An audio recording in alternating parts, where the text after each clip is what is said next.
members. So today is day 3. It's a little late getting out because I slept late today. Don't quite feel very well, but I had my models of my little mock-ups or whatever done, but I just didn't feel like getting back in here and filming last night.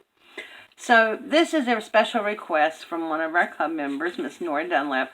She wanted to do some Matchbox alterations and wanted me to show how I did it. So I'm using the little Matchboxes right here, the 32 count, which you can get a whole pack at the Dollar Tree.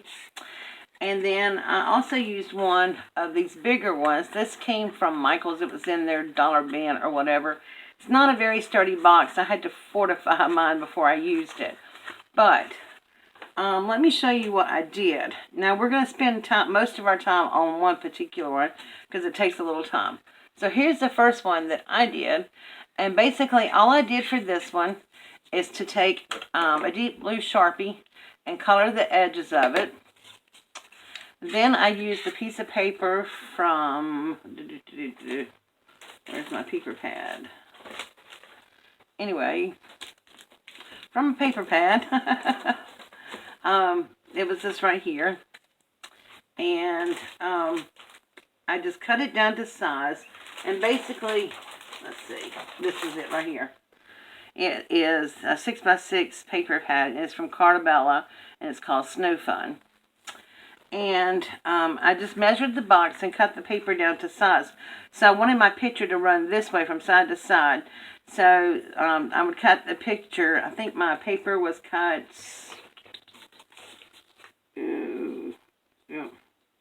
It's 4 1/4 lengthwise and 2 inches. Wait a minute. 1 3/4 this way. So all I did was cover the box with paper, and then I just took a little bit of twine and slit the little silver charm on it, little snowflake charm, and just tied that on there. Very simple. The bigger box, which is the one that is this box right here, very easy to do. I did this as a washi tape box. So basically, I just covered it all in washi tape. So I just had this gold washi tape here, and I covered the bottom. And this made the box a little bit stronger because it wasn't the best in the world. And then I took this washi tape here, and I covered the top just by going around and around. And basically, what I did, you can see how flimsy these little boxes are from the Michael's bin or whatever. But the washi tape actually made it a little bit stronger. And I did use glue under the washi tape here because, you know, Dollar Tree washi tape is not always good about sticking. And then I just took one of the little things off my gift tags that I used in the first 2 videos and put it on the top. Now here's my most favorite one. I made a little ornament out of it. And also, when you pull it open, it's a little gifty. It holds a little ring or anything else that you want to put on there. I just thought this was adorable, and this is what we're going to spend time making today. It's not hard. I will say it's a little fiddly at times, but that is it right there. So let's get started with that one.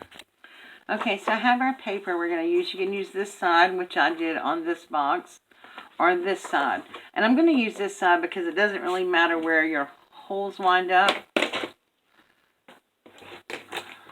Okay. So we're going to cut this down to size. And all I did really to find the size, I just took my box and I measured it. And the width across is 1 and almost 1 1/2. So I doubled that. That would be 3 inches. And then the small size is 1/4 inch. So that two would be another half. So 3 1/2 inches. So your paper needs to be 3 1/2 inches this way to go all the way around your box. And then the length of it, you just need to measure one time, is 2 1/8. So what we're going to do is I'm going to cut my paper first at 2 1/8 for the width.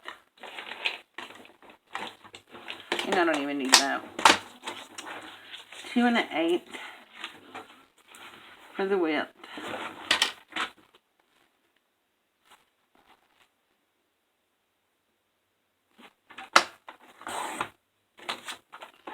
And then we're going to cut it to 3 1/2 so that it'll wrap all the way around.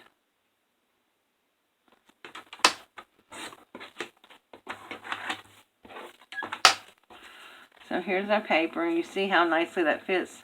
It's exactly 2 1/8. So if you get the book of matches from Dollar Tree, you just remember 2 1/8 by 3 1/2. And then you wrap. Now I could do on the scoreboard, but I just tend to make my things, you know, a little bit. So what I said, I just usually take mine and bend it around there.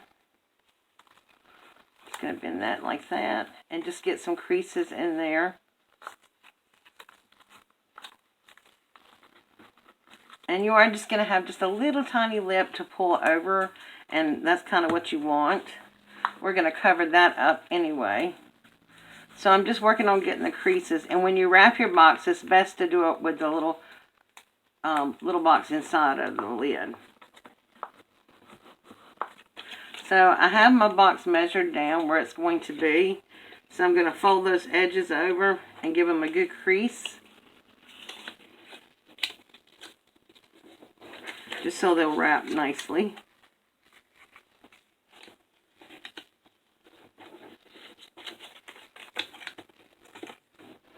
Okay. And then I'm going to use some tacky glue on it. And I usually start on the side.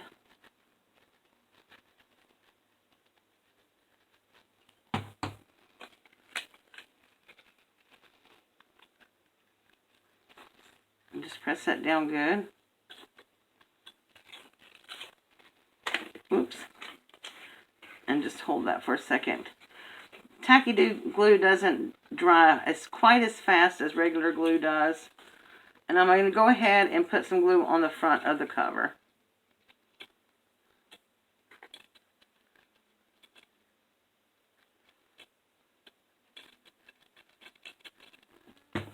Just so we can get a good adherence to it. And that way I can hold two of them down at one time. And you want to make sure you pull it nice and taut.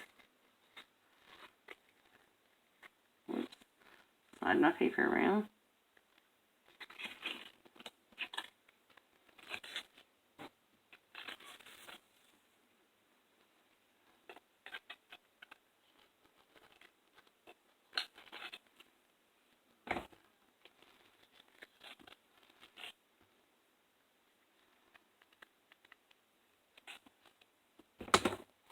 Sorry about that, guys.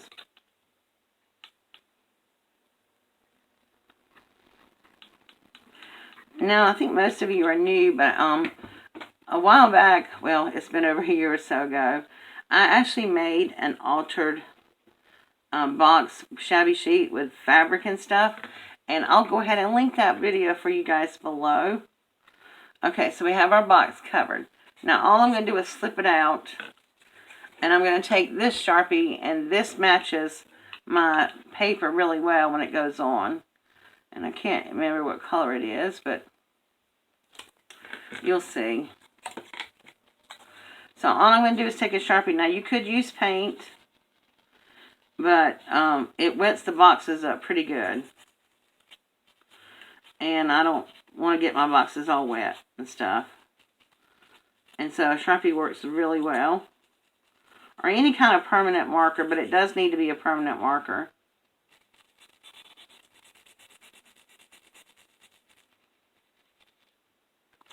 And it doesn't matter too much. We're going to put something else over here on the side as well. So I'm just going to do this. Go ahead and finish coloring the box. Okay, now that I'm finished with coloring my box, and I did color the inside, I'm not worried about the bottom because we're going to do something else to that. So I'm going to line this up on my mat here, and I apologize if you can't see it. I'm trying to turn it around.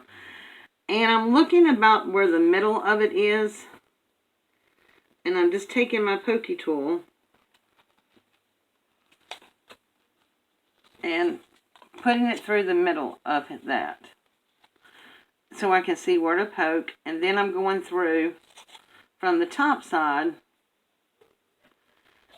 and you do need to hold this between your two fingers like this and twist until the thing comes through. You just want to punch a hole and just twist it a few times. It doesn't have to be a big hole, but it does need to go through both those layers. And then you just kind of try to find your same hole, same size here. And that's about right. In there somewhere. And I'm poking a hole in it so I can see where my hole goes at. Then I'm going to put my little pokey tool, if I can see it. Let me do that again. Okay. Then I'm going to take my pokey tool and I'm going to go through, put my fingers on the inside of the box.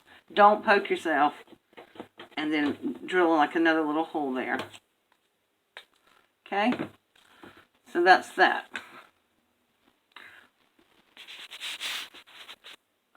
Okay, so now I have a piece of scrap felt, and I'm just going to lay this on my box on that right there. And then I'm just going to take something to trace it with. I thought I had the pencil in here that was sharpened. Nope. Ain't big enough. Okay. So let's just take a pen. We'll cut around it. Okay. So we're just going to trace the little felt. Maybe, and maybe not. Pen doesn't work. Of course, this does this because I want to film today, and, you know.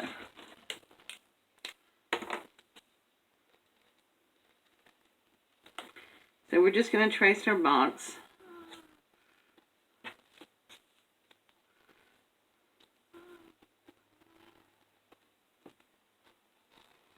Okay.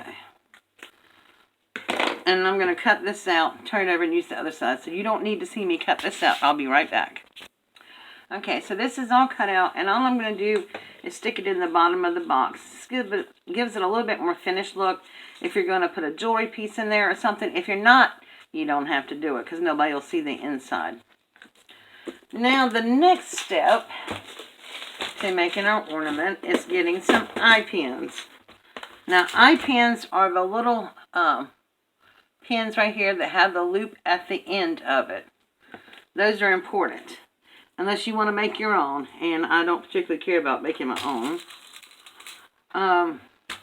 We're going to get a couple of O-rings, or jump rings. Just going to lay this down on the box, don't lose them. And then we're going to get a couple of these big ones. I don't know that I'll need that many of them, but we'll see. And then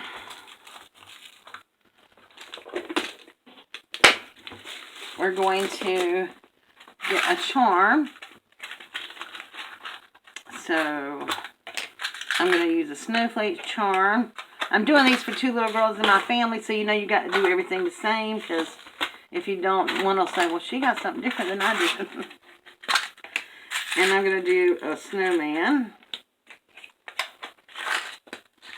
Okay. Now, I'm going to do the bottom hole first.